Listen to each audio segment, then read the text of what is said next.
मुफाद परस्तां दे घर कदी बरकत दी छिट नहीं जे पई। इधर वेख पहलवाना, अंदर जो छुपाई फिरना ना सारा रब नूं पता ही।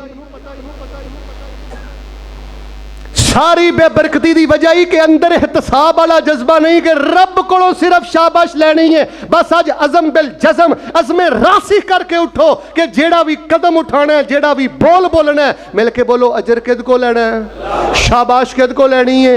अजर झूठा करना, उची बोलो नेकी खोटी करनी, जिद ना चलना है, जिथे जाना है एहतसाब। अच्छा गल सुनो, किते एहतसाब ना भी ना बनता होवे, तुसी धक्के ना विच एहतसाब पा लेना,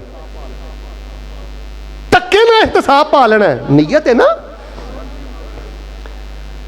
एहतसाब अगे रख के जियो, सज्जे रख के जियो, खब्बे रख के जियो, पिछे रख के जियो। बैग गेर भी लाना है तो सवाब भी नीयत दे नाल लाना है। यार अगे मैं करांगा, मैं गड्डी ते बैठा हुआ ना, उदों भी एहतसाब दी नीयत रखनी है। यार जे मैं जिद करके अगे कर ली, इसका नुकसान ना हो जाए, उस भरा नूं मुश्किल ना हो जाए, मैं बैग गेर ला के पिछे हो जाना, मेरे भरा लई आसानी हो जाएगी तो मेरा अल्लाह मैनू अजर अता कर देगा।